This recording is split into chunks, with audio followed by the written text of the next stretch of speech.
Nicki Minaj vaccine bill introduced to Congress could limit federal mandates. And I love it. I love it. Anything that can take away power from government, I love it because government really they can't be trusted with power. We've seen what they did with that power during the last pandemic.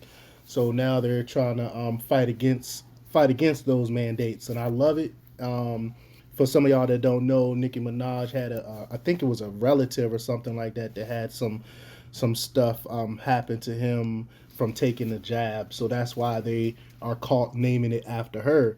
But before we get started, go ahead and hit that like button, share this out so we get this information out there. Subscribe if you're not already a subscriber, and hit that alarm bell so you know when I'm putting out new stuff. Also, check out my link tree in the description. It has a link to my Patreon where I talk about things I can't talk about here. There's also a link to my Instagram and my merch store where I have I Will Not Comply t-shirts as well. So check that out. All right, let's talk about this news. Congressman George Santos introduced a bill Tuesday morning with the goal of limiting federal vaccine mandates, and it's named after rapper Nicki Minaj, according to the official press release. The Medical Information Nuanced Accountability Judgment Act, or the Minaj Act. I love it. Again, it's called the Medical Information Nuanced Accountability Judgment Act, the Minaj Act. You know, government love their acronyms, but it would prohibit any federal government from imposing any mandate requiring an individual to receive a vaccine that has not been authorized for marketing for at least 10 years. Again, I love it. I love it. That means it'll be 10 years. There'll be a lot of research coming along with it. And then the government can be like, okay, y'all have to take this. I can understand that as research backing it. But, quote, medical freedom is an absolute right, expressed Rep. Santos in a statement. He goes on to say, I urge my colleagues to join me in this mission to block tyrannical and draconian measures from being utilized by the federal government. If a public health emergency has been declared, then the federal agency looking to impose the mandate must submit a report to Congress and highlight the intent as well as the research behind the vaccine. Again, I love it. I got no problems with that. It's all about government accountability. The U.S. Rep.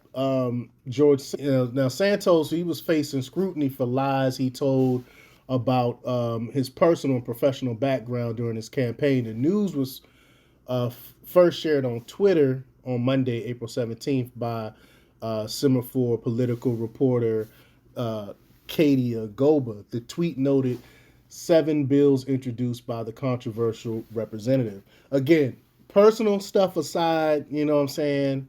I love what he's doing with this bill. I'll definitely support this bill. But, quote, Rep. George Santos just dropped 7 bills in the hopper. Among them, the Minaj Act, named for, yes, you guessed it, rapper Nicki Minaj, that establishes a development period for new vaccines in order to generate public confidence, tweeted out the journalist. Now, under the Minaj Act, the federal government shall not establish, implement, or enforce any mandate requiring an individual to receive a vaccine that has not been authorized for marketing for at least 10 years unless a public health emergency is declared. The background information of the bill cites the Centers for Disease Control and Prevention and the response to the COVID-19, claiming vaccination mandate measures disproportionately impacted individuals working in healthcare facilities, hospitals, the military, and other federal vendors and contractors. The bill also suggested that unvaccinated Americans should no longer face different rules for masking, quarantines, and other intrusive measures. Again, I totally back this bill. Now, Rep. George Santos walks. I'm gonna skip that part, but never mind. In September 2021, the Barbie Dreams rapper shared her vaccine hesitancy on Twitter after learning that the Met Gala established a vaccine mandate for people to attend that year. The 40-year-old performer cited her need to do her own research and shared a story alleging a family member had an adverse reaction to the jab. Now, Nicki Minaj, she said, quote, my cousin in Trinidad won't get the jab because his friend got it and became impotent. His testicles became swollen. His friend was weeks away from getting married. Now the girl called off the wedding. So just pray on it and make sure you're comfortable with your decision, not bullied, she shared in another. Now, according to the National Institute of Health, the seemingly rapid development of the jab are the results of more than 50 years of public and private laboratory research. NIH clinical trials for the Moderna mRNA vaccine began in March 2020. A large scale phase 3 clinical trial of the Moderna mRNA vaccine was launched in November 2020. In December 2020, U.S. Food and Drug Administration granted an emergency use authorization to the Moderna mRNA vaccine for people age 18 and older. In November 2021, President Joe Biden announced policies requiring employers with 100 or more employees to ensure each of their workers is fully jabbed on at least a weekly basis, and his requirement that healthcare workers at facilities participating in Medicare and Medicaid are fully jabbed.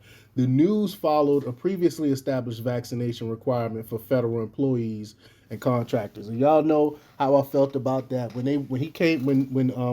Joe Biden came with that policy. I was totally against it. You can't mandate someone take medical services. It should be illegal. I'm glad someone's putting this into law. But let me know what you think. Leave your comments down below. Like, share, and subscribe. And check out democrapublics.com for the latest in news. Until next time, peace.